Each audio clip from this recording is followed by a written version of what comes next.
Shocking scenes of destruction overnight in Ukraine. A key pedestrian bridge apparently hit by a Russian missile strike, though Russia is denying responsibility. Scenes like this have millions of people taking cover in bunkers right now. Yeah, and aside from that, there were 10 other cities hit by missiles that Russia did claim responsibility for. Either way, things are getting, or rather intensifying in Ukraine. Foreign correspondent Trent Murray hunkered down right now in a parking garage because of some of those missile strikes. Walk us through what's happening now, Trent.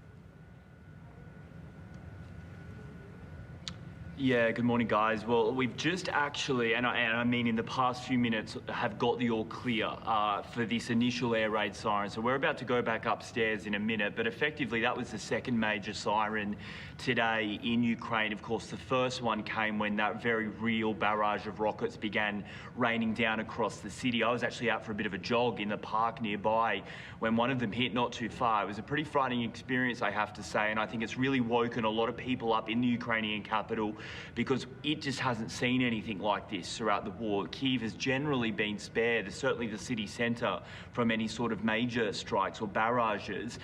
We know now people effectively running down to the subway to seek shelter when those alarms go off.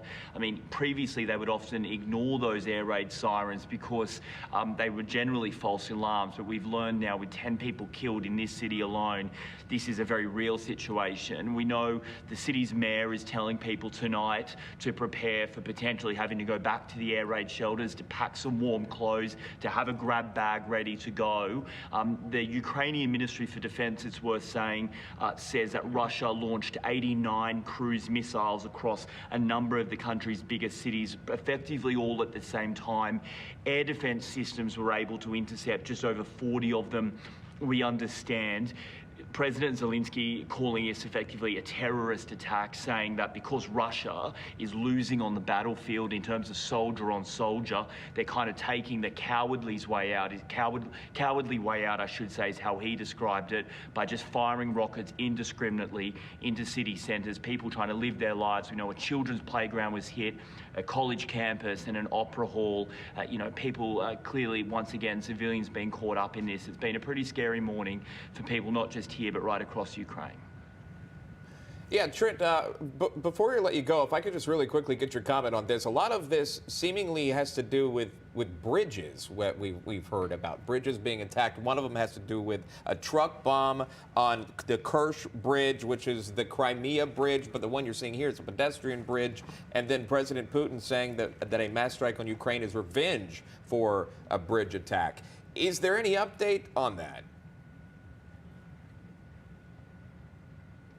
Yeah, well, what we saw over the weekend was a pretty dramatic moment with that Kerch Bridge. And the reason I say it was dramatic was because that was the bridge President Putin opened back in 2018 to connect mainland Russia to Crimea, the area that he annexed back in 2014. It's around a 10-mile bridge, incredibly expensive. He was the first one to drive over it.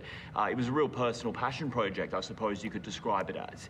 And so when this truck bomb went off, which he attributed to the Ukrainians and effectively blew up that, it was a major disruption to the supply lines for Russian troops in the south of Ukraine, probably a real psychological blow for the Russians as well. And so there had been, I suppose, some expectation, if you will, that the Russians may try to lash out in response. What I don't think was expected was that it would be by targeting civilian centres and cities, not just the capital, but a number of other ones as well. And as I said, really it's civilians once again bearing the brunt of all of this. It's been a deadly couple of hours, and I don't know that we're out of the woods yet with some of those warnings that air raid sirens could be continuing throughout the night. A lot of news to follow. Trent Murray live in Ukraine with the latest. Trent, thank you. Stay safe.